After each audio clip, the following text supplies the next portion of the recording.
Good morning, and welcome to Peoples Bancorp, Inc. conference call. My name is Betsy, and I will be your conference facilitator.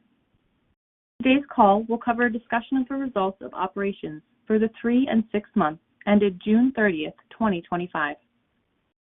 Please be advised that all lines have been placed on mute to prevent any background noise. After the speaker's remarks, there will be a question and answer period. If you would like to ask a question during this time, simply press star 1 on your telephone keypad, and questions will be taken in the order they are received. If you would like to withdraw your question, please press star 2. This call is also being recorded. If you object to the recording, please disconnect at this time. Please be advised that the commentary in this call will contain projections and other forward-looking statements regarding Peoples' future financial performance or future events. These statements are based on management's current expectations. The statements in this call, which are not historical facts, are forward-looking statements and involve a number of risks and uncertainties detailed in the Peoples Securities and Exchange Commission filings. Management believes the forward-looking statements made during this call are based on reasonable assumptions within the bounds of their knowledge of Peoples' business and operations. However, it is possible actual results may differ materially from these forward-looking statements. Peoples disclaims any responsibility to update these forward-looking statements after this call, except as may be required by applicable legal requirements. Peoples' second quarter 2025 earnings release and earnings conference call presentation were issued this morning and are available at peoplesbancorp.com under Investor Relations. A reconciliation of the non-generally accepted accounting principles, or GAAP, financial measures discussed during this call to the most directly comparable GAAP financial measures is included at the end of the earnings release. This call will include about 15 to 20 minutes of prepared comments, followed by a question and answer period, which I will facilitate.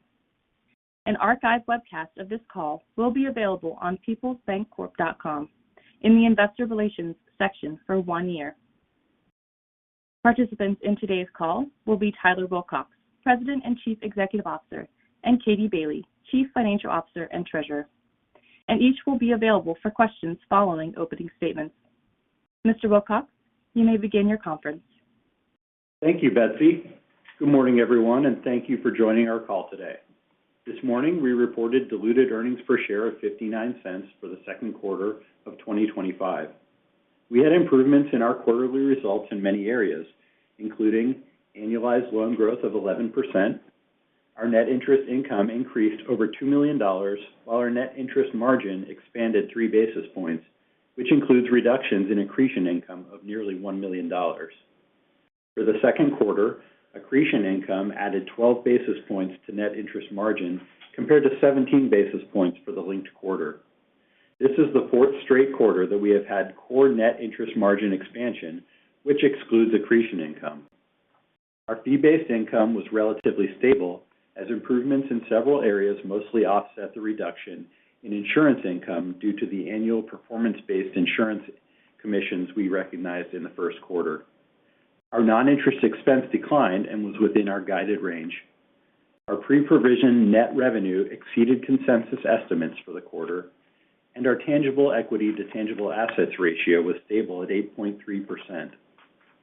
During the second quarter, our overall allowance for credit losses grew $9.4 million to 1.13% of total loans.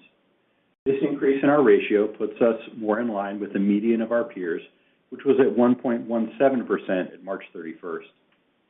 For the second quarter, our provision for credit losses totaled $16.6 million, an increase of $6.5 million from the linked quarter.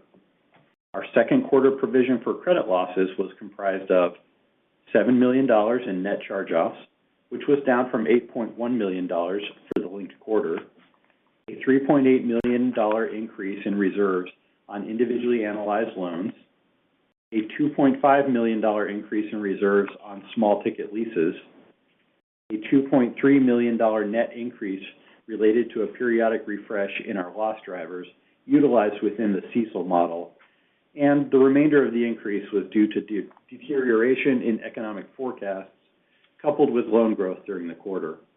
For more information on our provision for credit losses, please refer to our accompanying slide. Our annualized quarterly net charge-off rate was 43 basis points, an improvement from 52 basis points for the linked quarter.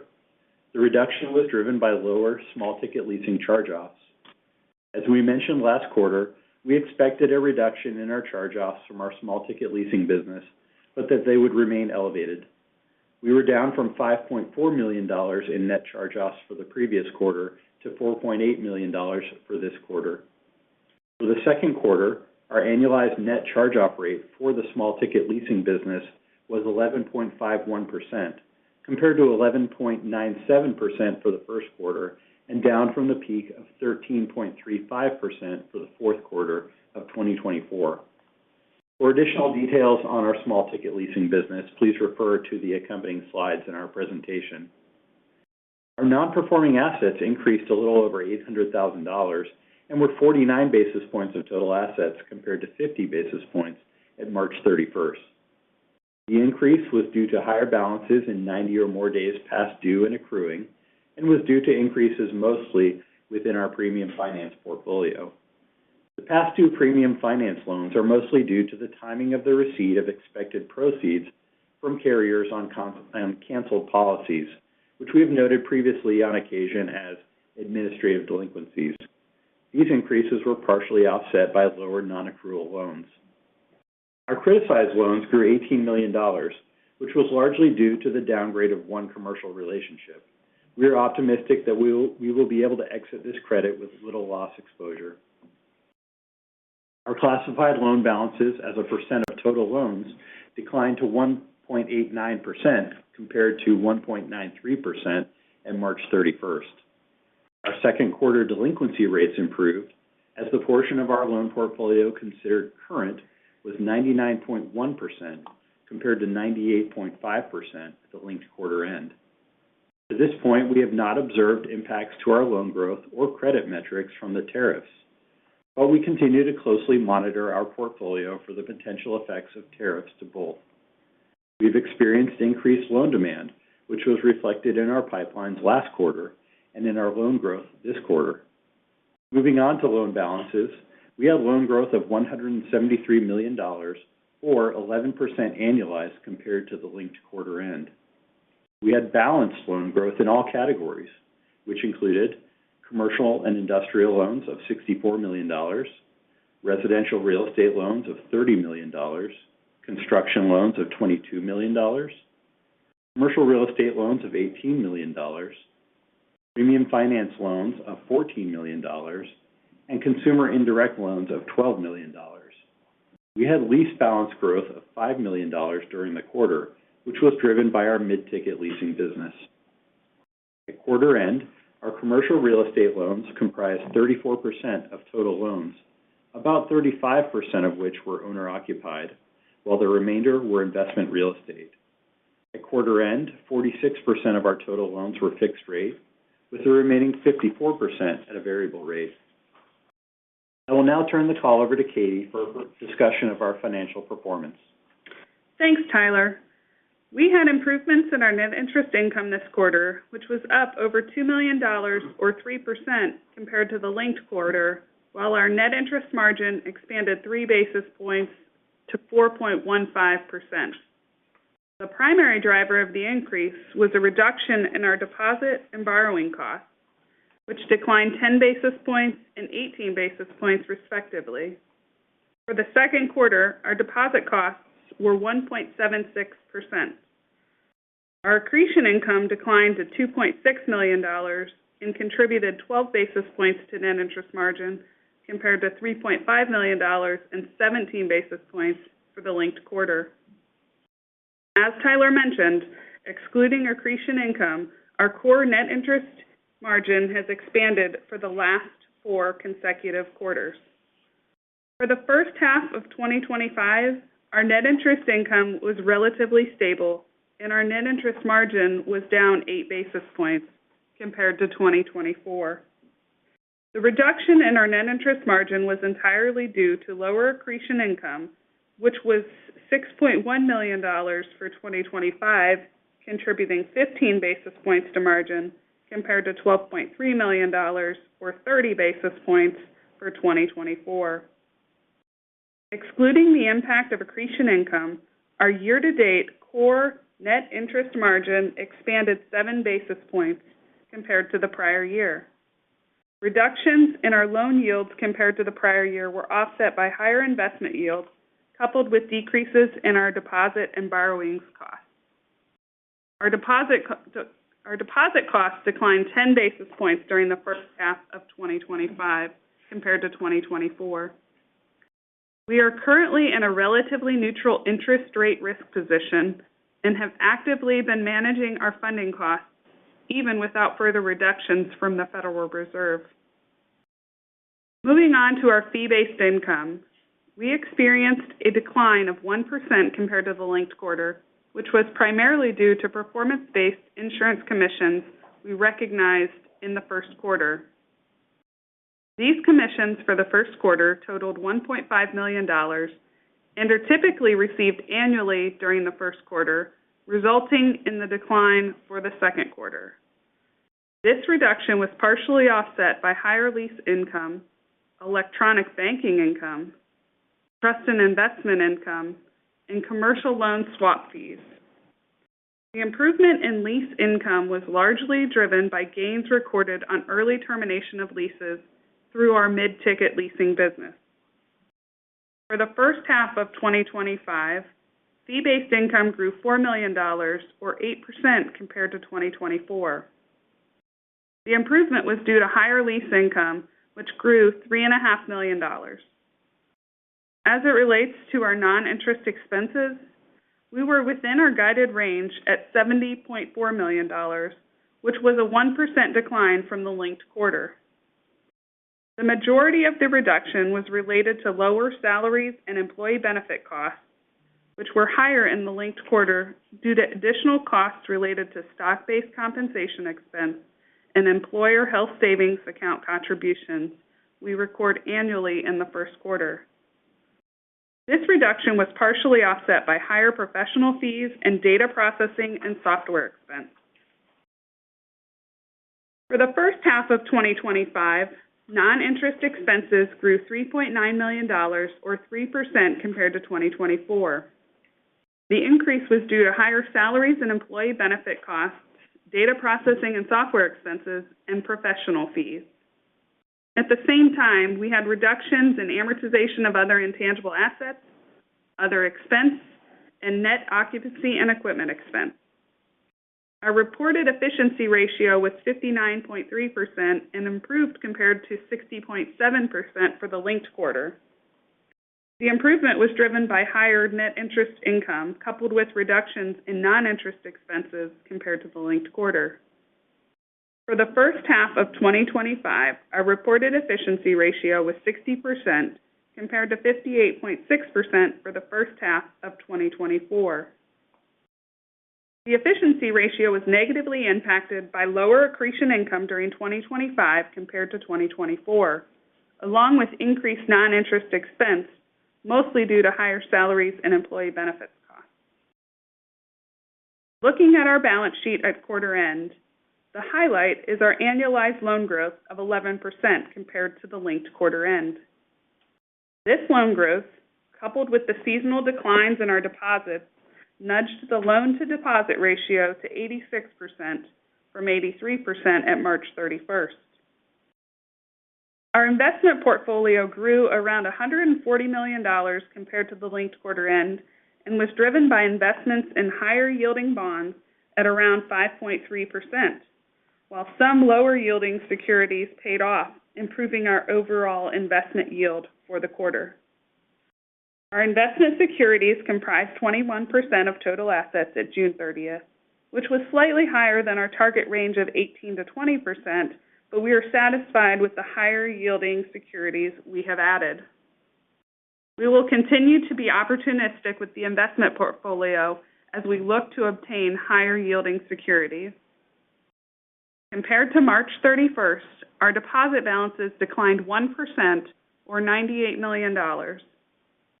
Our governmental deposits were at a seasonal high at March 31st and decreased $52 million during the second quarter. We also had reductions in our money market accounts of $40 million and interest-bearing checking accounts of $28 million.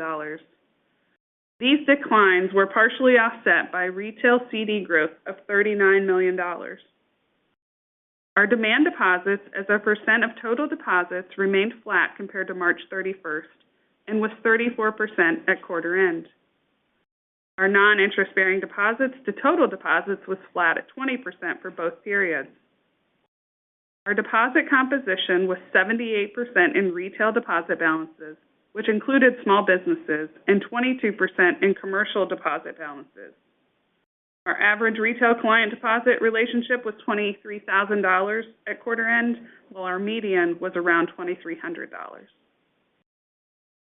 Moving on to our capital position.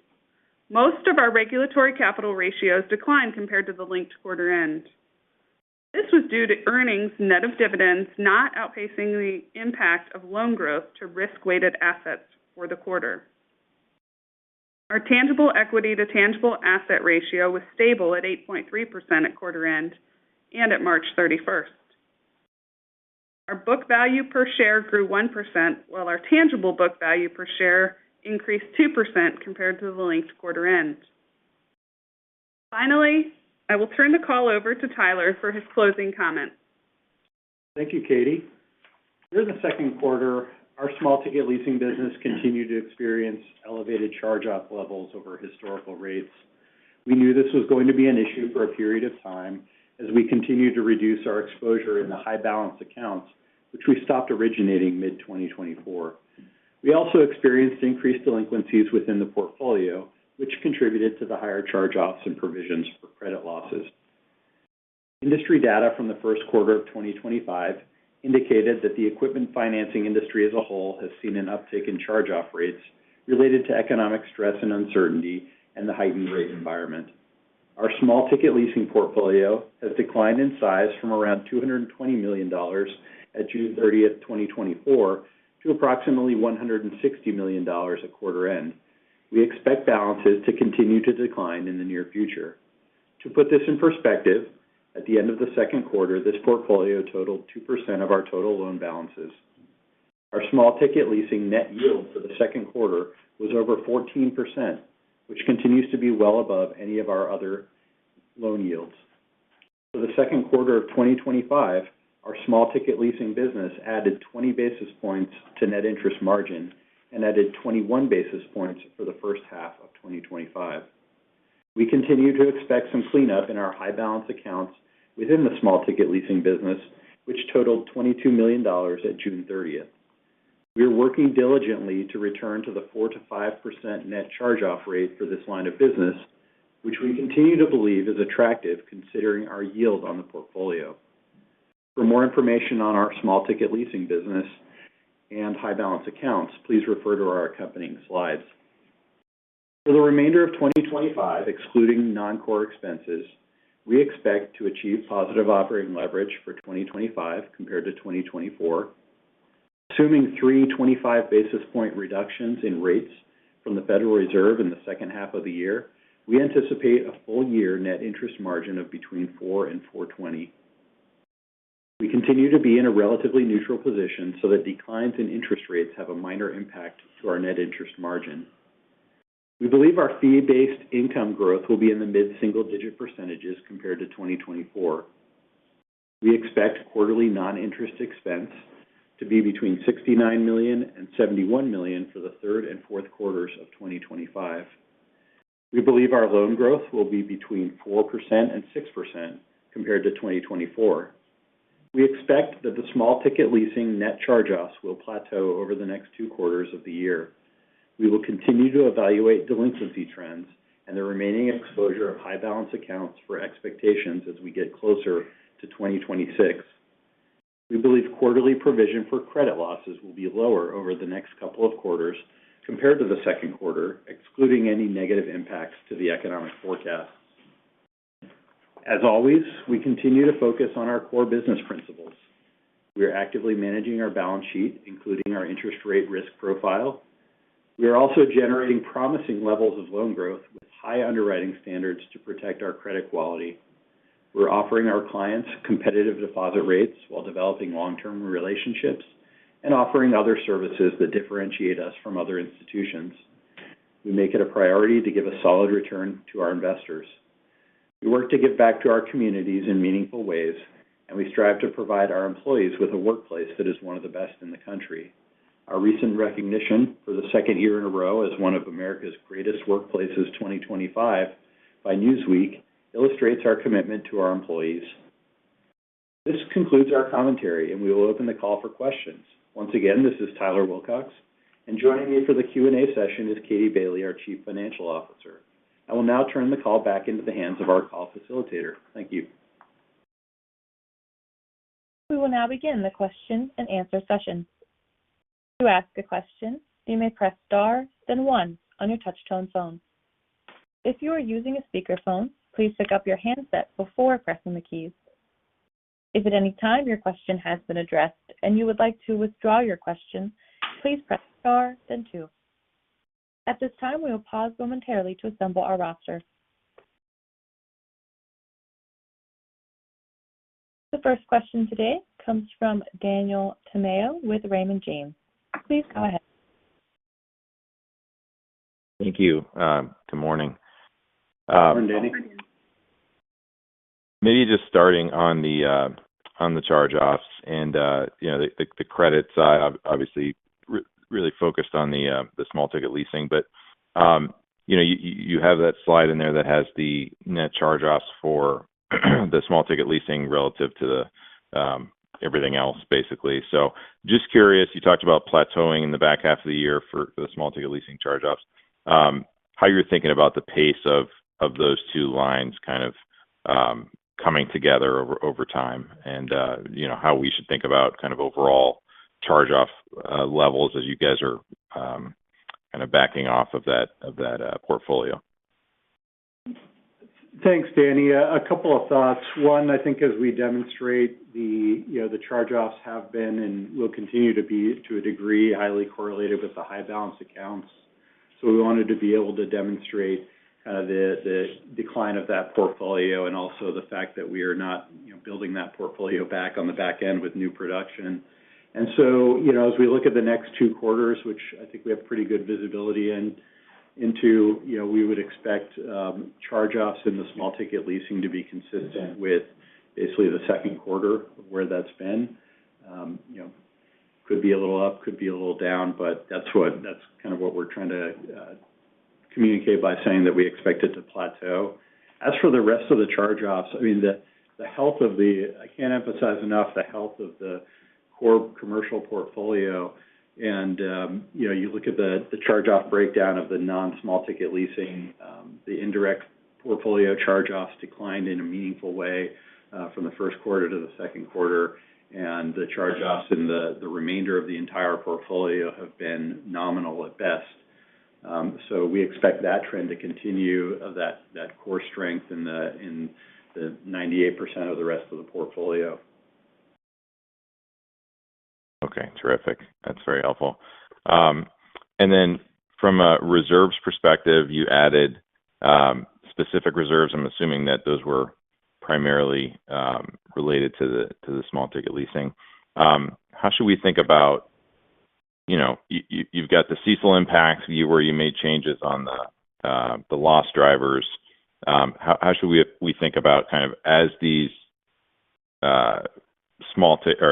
as the specific reserves are charged off, but you also have the loss drivers, which maybe you could give a little color on how that might impact overall reserves over the next few quarters. Sure. Let me give a little bit of clarity on 2 of those items, and then circle back to answer your question a little bit. One, I would say this, obviously it's a big provision number. There's a confluence of a variety of pieces here that combined to land in the second quarter that resulted in this big number. With respect to your question about the individually analyzed, which is about $3.8 million of the 16, Only about half of that is attributable to a small number of high balance accounts within the small ticket leasing. The other half consists of one commercial relationship that we're provisioning for that we expect some recovery on going forward, but it's really a kind of a timing issue. With respect to the loss drivers on a kind of every other year basis, where the CECL sausage making, if I could say that, gets updated, and we take a look at a number of things that demonstrate probability of default, and there's a lot that goes into that calculation. But essentially, it's a bit of a backwards-looking analysis of the portfolio, in addition to economic conditions, and in addition to comparison to a select peer group that we use as well. So 2 years ago, when we updated our loss drivers, we saw about an $800,000 impact with that same analysis. So maybe it's unfortunate that it landed alongside these other items, but it's the time to do it, and we follow our CECL process. Whether or not it lands at the right time for us, regardless. So that's what that represents. So let me stop there and see if I was able to clarify that for you. No, that's very helpful. So I guess that I'm just trying to figure out kind of where you guys are now from a reserves perspective. Does the back half of the small ticket losses expected impact where the reserves might move, if there's some specific reserves, maybe even that commercial one that comes out, and the other small ticket specific reserves that come out versus the elevated losses on the small ticket in the next couple of quarters. Just trying to see where you think that might kind of move out, if they kind of offset roughly, or they're still moving upwards. I know it's a lot of inputs. So let me just qualify and say, obviously, one of the components of this one was the $2.5 million in additional reserves because a certain tranche of the small ticket leasing was experiencing some elevated delinquency. So we'll obviously be really close to that portfolio. But I guess to answer your question simply, we believe this is the peak, and we believe it's that we're going to be down from here, and that we're appropriately reserved at this point for all of our portfolios, but particularly with the small ticket leasing. That's great. Really helpful there. Okay, I'll step back. Appreciate all the color. Thank you. The next question comes from Adam Kroll with Piper Sandler. Please go ahead. Hi, good morning. This is Adam Kroll on for Nate Race, and thank you for taking my questions. No problem. Yeah, so you had really solid loan growth during the quarter, and you obviously kept the loan growth guide at mid-single digits for 2025. So I was just wondering if you could provide some color on that. Was there some pull forward during the quarter, or maybe increased line utilization? Or is that just being more conservative given the continued uncertainty on tariffs, and just any color on those various drivers? Yeah, no, thank you for the question. I think a couple of thoughts there. I don't think we're being too conservative. We guided after the first quarter putting up a 4% annualized. We guided to a strong second quarter because the pipelines demonstrated that. One of the we had great production in the first half total. We had about I'll give you the number here. We had about $171 million of pay downs against our production for the first half. We expect probably a little over $400 million total pay downs for the full year. So when we think about the guidance for the second half, we are very optimistic about the portfolio and the pipelines going into the third quarter. But we think the pay downs will be slightly elevated relative to the first half. And so that's kind of where that is coming from. When you combine the 4% first quarter, 11% second quarter, a little bit increased pay downs, but still very strong loan demand, and I would say robust growth across the broad swath of all of our businesses, so a lot of optimism there. But that's why the guide stays kind of at that 4 to 6 range, and maybe at this point in the middle to the higher of that range. Got it. That's super helpful. Maybe switching to the funding side. I know there was some seasonality during the quarter, but I was just curious what's your outlook on the deposit growth side for the rest of 25 and maybe what you're seeing in terms of deposit pricing among competition and maybe how that's changed over the last 90 days or so. Yeah, so the outlook on deposit growth as we proceed to Q3 and 4, the seasonality will continue in that they will peak, our governmental deposits will peak back up, we expect, at 9/30, and then they revert back down as of 12/31. So the high points are March 31st and September 30th, and the low points are generally 6/30 and 12/31. So from the governmental line, we'll see some growth in the third quarter.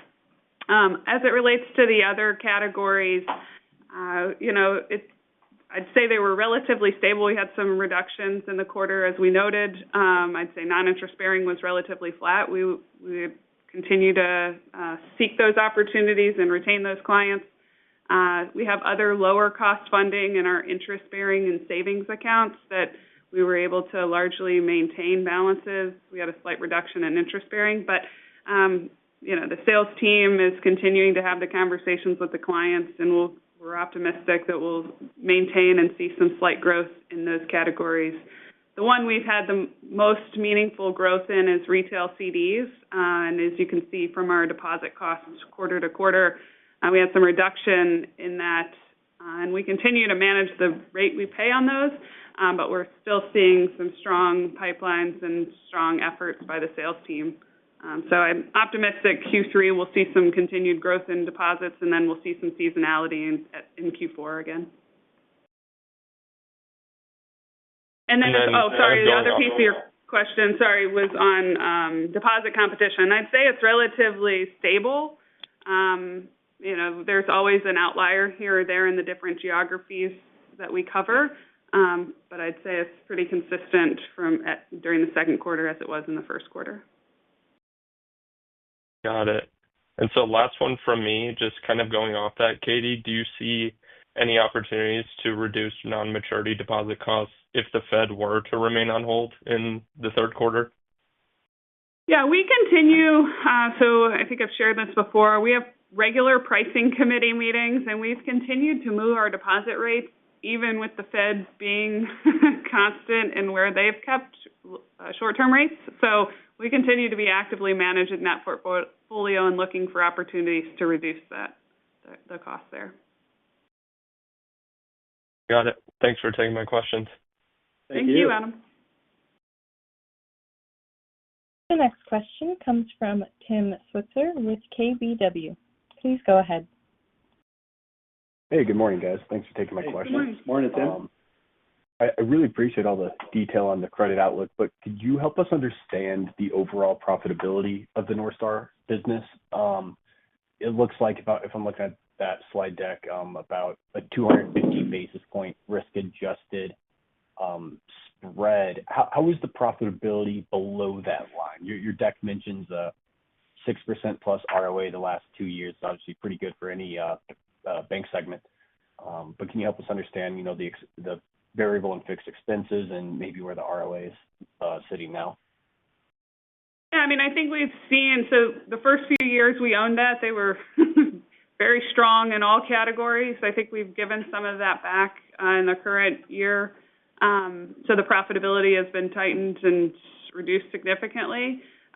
There's been active management of that portfolio and that team, and we're continuing to look for ways to regain the profitability and the performance outlook. So I'd say it's not as strong as we would like right now, but it's on a trajectory to get back to where it was previously.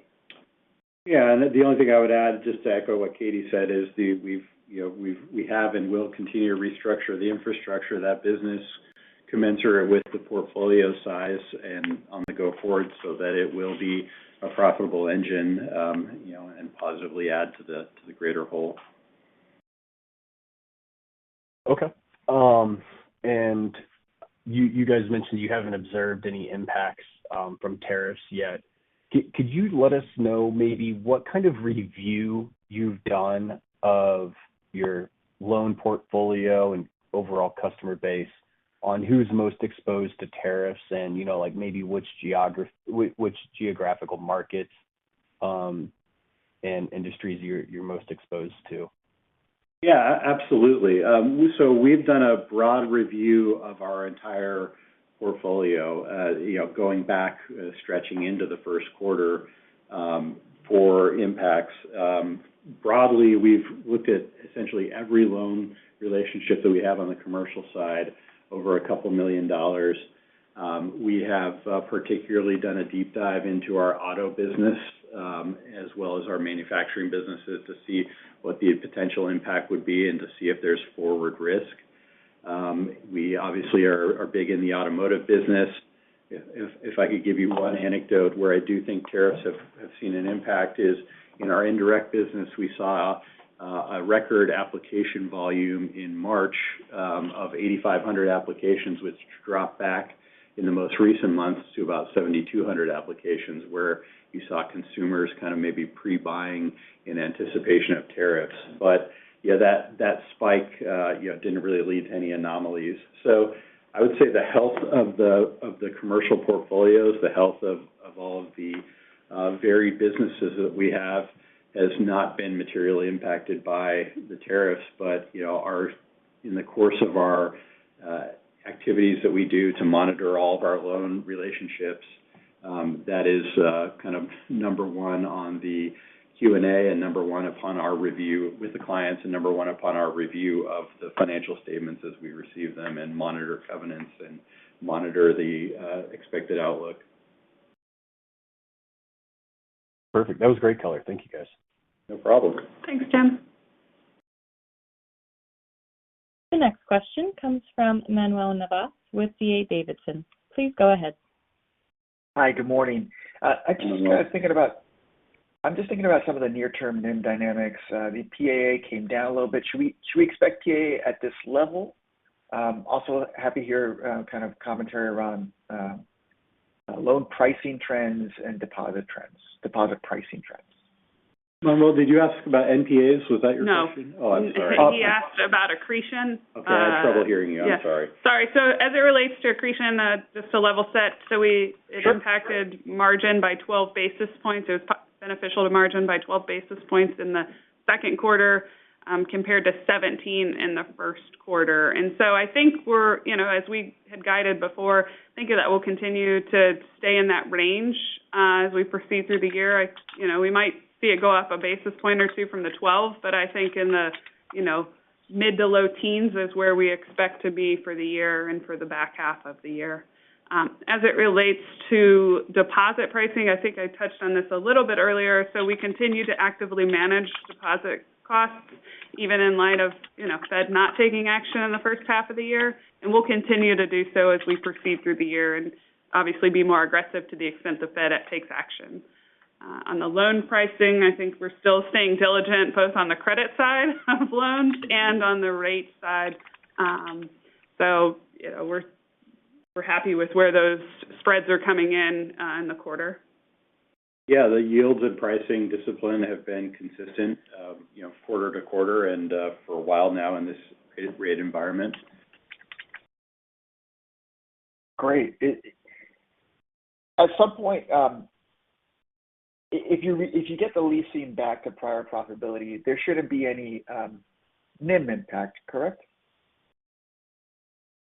So if we get it back to where it historically had been, we would likely see some benefit to our margin in the fact that those are generally 19 to 20% yields, and we haven't seen growth in that portfolio for a few quarters now. So to the extent we can start to see some growth, albeit it's a small component of the total, but at those yields, that's pretty attractive. So there may be slight impact. Yeah. Yes. Is your NIM range with the 3 cuts? What are the cuts? Since you're so neutral, what are the impacts on each of those cuts within that NIM range? So the cuts, just to be clear, we quoted 3. Again, the one, in December, if that transpires, has little to no impact. And as they get later in the year, as there's less of an impact. But the immediate impact is most on the loan portfolio, given the variable rate component of our portfolio, which is about 54% or a little over 50%. So, and then on the funding side, much of our deposits, or a meaningful portion, is in the retail CDs, and those are generally a 5-month right now. So it's going to take a little bit of time for those to reprice down, but we'll continue to stay after it. And then on the OpEx side, what would drive kind of the higher end of your quarterly run rate range or the lower end? Is it a lot of the variable comp and loan growth, or what else would drive some of the kind of that range of OpEx? Yeah, so again, we were in the range for the second quarter. One might say towards the higher end of the range at 70.4 versus the high end being 71. And I would say a meaningful driver of that was medical expense, which is pretty variable to us. And so that continues to be a factor at play. And then to your point, I think there is some variable comp as it relates to, it's whether it's our fee-based businesses or our loan production and how those play out for the remainder of the year. I appreciate that, the commentary. Thank you. Thank you. The next question comes from Terry McEvoy with Stephens. Please go ahead. Hi, this is Brandon Root on for Terry. Hi, Brandon. My first question is on the downgraded commercial relationship. Do you have the industry that was in, and then I guess your total exposure to that in industry too? Yeah, that is first of all, it's a C&I loan. It is a kind of wholesaler/manufacturer, and in Ohio. So, in the second part of your question, help me out. Sorry. Your total exposure to that industry. Total exposure to that industry specifically. It's part of a granular portfolio of C&I, really. It's not particularly tied to any one segment. Okay, got it. And I heard no correlation to any other concentrations, I guess is what I would say. Sure.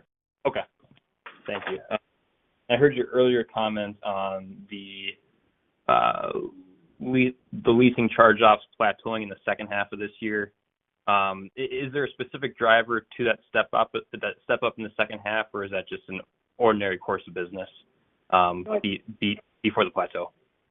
Yeah, I think part of it is we've talked about the active management, especially of the high balance accounts, and to the extent that we are working those out, quickly, you're seeing that materialize in the net charge-off number.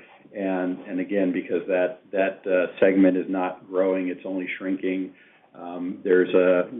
We believe that there is a kind of lifetime to that portfolio that's running itself out over the next 2 quarters, as well as this quarter currently that we're talking about. Okay.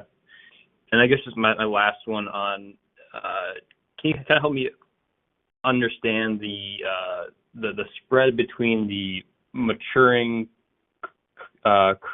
commercial loans relative to the new production yields?